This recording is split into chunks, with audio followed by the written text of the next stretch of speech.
députés. Pour le groupe radical, républicain, démocrate et progressiste, la parole est à Monsieur Harry Chalus.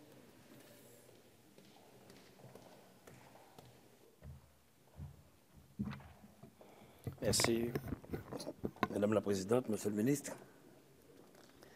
Aujourd'hui, nous examinons la proposition de loi de Dominique Lefebvre et de Gilles Carrez relative aux modalités de calcul du potentiel fiscal agrégé des communautés d'agglo issues de la transformation des syndicats d'agglomération nouvelle, créés à l'origine par Michel Rocard en 1983. Cette proposition a été déposée le 2 février dernier et inscrite à l'ordre du jour en urgence par le gouvernement afin d'éviter que la mesure d'abrogation votée par amendement dans le projet de loi de finances rectificative pour 2016 ne soit appliquée en 2017. Il s'agit d'un sujet hautement technique de fiscalité locale qui, en plus d'être technique, manque indiscutablement de visibilité, et notamment sur sa répercussion dans les contributions et les attributions du FPIC, le Fonds national de péréquation des ressources intercommunales et communales. Et ce, malgré les rapports annuels émis par le gouvernement, j'en veux pour preuve l'issue de la commission des finances de l'examen de la proposition de loi. La commission l'a finalement voté sous réserve que le gouvernement propose un nouveau rapport au Parlement sur le sujet. De quoi s'agit-il? Il s'agit d'un régime fiscal dérogatoire favorable depuis 2013 aux communautés d'agglomération issues des ERCSAN, ainsi que depuis 2016 aux communautés d'agglomération d'ERCSAN qui fusionnent dans le cadre des dotations d'intercommunalité et des contributions et attributions du FPIC. Une fiscalité dérogatoire favorable actuellement à 7 communautés d'agglomération sur le territoire par le biais d'un calcul du potentiel fiscal agrégé auquel est appliqué un coefficient, une pondération particulièrement conséquente. En dernière loi de finances, nous avions abrogé cette dérogation en vigueur depuis 2013. Cette proposition de loi propose de la restaurer. À l'origine, le gouvernement arguait de la nécessité concernant les ERCSAN de prendre en compte les charges spécifiques pesant sur ces EPCI et ces communes particulières du fait des investissements et équipements qu'elles devraient réaliser pour l'accueil des populations nouvelles liées à la construction de logements et du niveau très élevé d'endettement qui en résultait.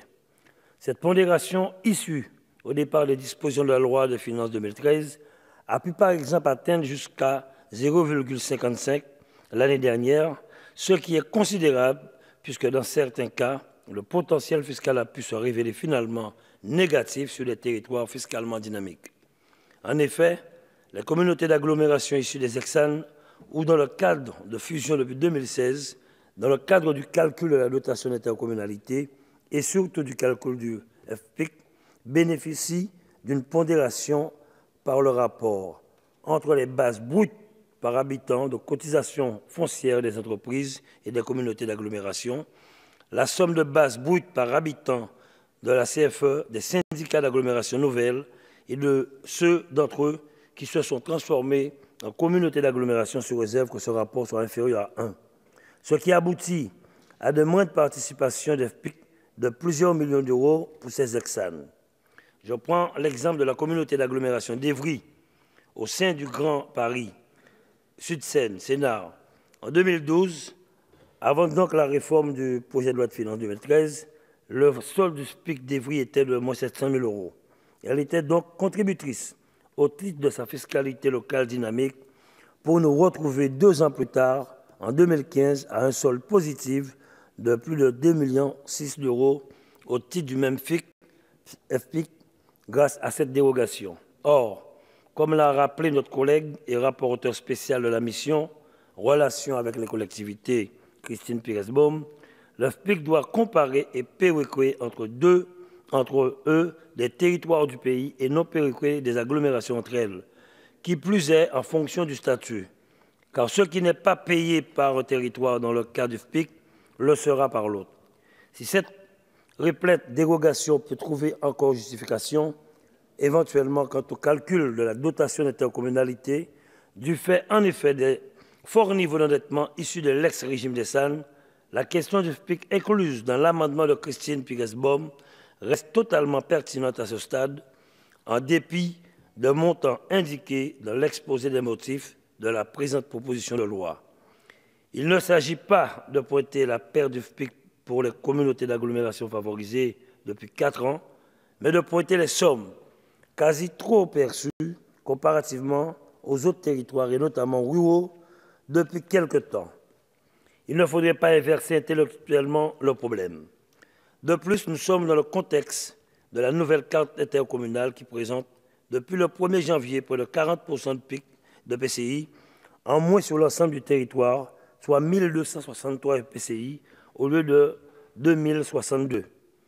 Il s'agit d'une véritable révolution institutionnelle que nous avons appelée de nos vœux, bien sûr, qui va amener des bouleversements sans précédent dans la préparation des contributions comme des attributions du FPIC dès 2017. Le risque, si nous maintenons parallèlement la dérogation des externes, est de remettre véritablement en cause les effets prérogateurs du FPIC dont c'est pourtant bien l'objet.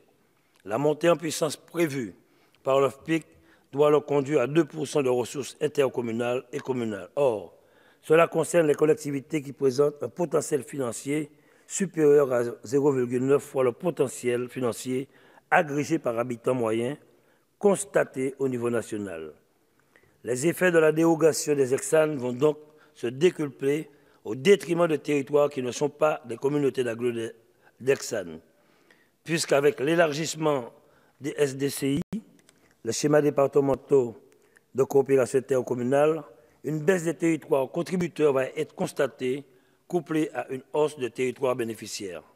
Les attaques sur les recettes des territoires qui ne bénéficient pas de la dérogation sur le potentiel fiscal de territoires, qui bien souvent pourtant sont fiscalement dynamiques, risquent de mettre en berne l'investissement public local et obliger les collectivités à augmenter encore drastiquement les impôts locaux.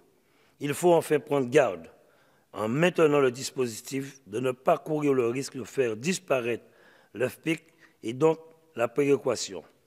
Pour toutes ces raisons, le groupe RDP votera contre cette proposition de loi, tout comme il votera contre l'amendement du gouvernement qui vise à empêcher les parlementaires que nous sommes de participer aux commissions DETR, mesure pourtant votée par le Parlement dernière loi de finances en la repoussant en 2018.